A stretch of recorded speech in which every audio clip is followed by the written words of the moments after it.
উচ্চ মাধ্যমিক পরীক্ষার্থীদের আন্দোলনের রাস্তায় নেমেছেন অনেক অভিভাবকও। তবে এই যৌক্তিক আন্দোলন যাতে কেউ ভিন্ন খাতে নিতে না পারে সে বিষয়ে সতর্ক থাকার পরামর্শ দিয়েছেন তারা।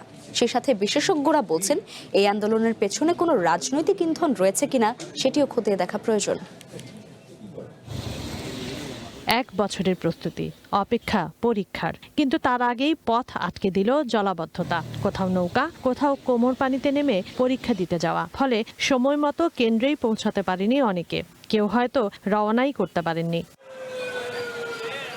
পদার্থবিজ্ঞান প্রথম পত্র পরীক্ষার 2টি প্রশ্ন ছিল ভুল, তার উপর পরীক্ষা দিতে হয়েছে পানিতে ভিজে, মানসিকভাবে বিপর্যস্ত হয়ে। তাই শিক্ষামন্ত্রীর পদত্যাগ দাবিতে রাস্তায় শিক্ষার্থীরা, ক্ষুব্ধ অভিভাবকরাও। তবে এই আন্দোলনকে যাতে কেউ ভিন্ন খাতে নিতে না পারে সে বিষয়ে সতর্ক থাকার পরামর্শ দিয়েছেন তারা। একটা এইচএসসি পরীক্ষা থেকে 20 মার্ক ফ্রি দেওয়া, 50 মার্কের মধ্যে একটা 20 মার্ক ফ্রি দেওয়া, কি কেমনে এটা একটা বাংলাদেশ শিক্ষা ব্যবস্থার উন্নয়ন করবে যেখানে 20টা মার্ক ফ্রি? পড়ালেখার মানে কোনো খবর নেই, পরীক্ষার মানে হার্ড করতেছে, তাও হার্ড কি ভুল করতেছে সব। পরীক্ষার মাঝখানে এই আন্দোলনটা যে করা হয়েছে ওইটা তেমনটা যৌক্তিক ছিল না। যারা পরীক্ষা দিতে পারে নাই তাদের জন্য পরীক্ষাটা আবার নেওয়ার ব্যবস্থা করা, যেটা বইয়ে নাই সেটা দিতে বাচ্চাদের। 3 ঘন্টা বসে ছিল মানে ড্রেস ভিজানিয়া, তো তখন শিক্ষামন্ত্রী কোথায় ছিল? অটোপাস কোনো সমাধান নয়, অথবা শিক্ষার্থীদের বিশৃঙ্খল আন্দোলন কোনো সমাধান নয়। বিশেষজ্ঞদের কেউ কেউ অবশ্য বলছেন যেসব দাবিতে শিক্ষার্থীরা রাস্তায় নেমেছেন তা যৌক্তিক নয়। সেই সাথে আন্দোলনের পেছনে রাজনৈতিক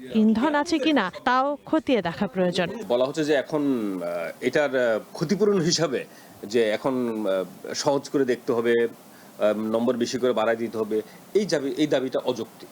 উনি টেলিফোনে মনে হয় কথা বলতেছিলেন, তো আমার প্রথম কথা হলো ওনার একটা মাননীয় মন্ত্রীর টেলিফোনের বক্তব্য ফাঁস হয় কেন, কিভাবে ফাঁস হয়? তার মানে কি এর মধ্যে কি কোনো ষড়যন্ত্র আছে যে ওনার বক্তব্যটা ফাঁস করে সামনে একটা ইস্যু নিয়ে এসে একটা কিছু করার? জলাবদ্ধতার কারণে অনেক কেন্দ্র ছিল জলমগ্ন। যদিও ঢাকা শিক্ষা বোর্ড কর্তৃপক্ষ বলছে চট্টগ্রাম এবং কুমিল্লার একটি কেন্দ্র ছাড়া অন্য কোথাও কেন্দ্র ডুবে যাওয়ার তথ্য নেই তাদের কাছে। সার্বিক দিক বিবেচনা করে, তথ্য পর্যালোচনা করে মনে হয়েছিল চট্টগ্রাম শিক্ষা বোর্ড ব্যতীত বাকি সব এলাকায় পরীক্ষা নেওয়ার মতন পরিবেশ আছে এবং প্রতিবেদনগুলিও এরকমটাই ছিল রিটেন। গত 13 তারিখে দুর্যোগের মধ্যে যারা পরীক্ষা দিয়েছে আজকেও তারা পরীক্ষা দিয়েছে।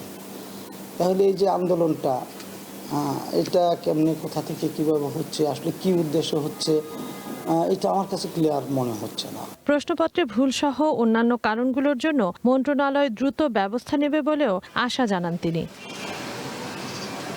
তানজিনা অন্ত, ওয়ান নিউজ, ঢাকা।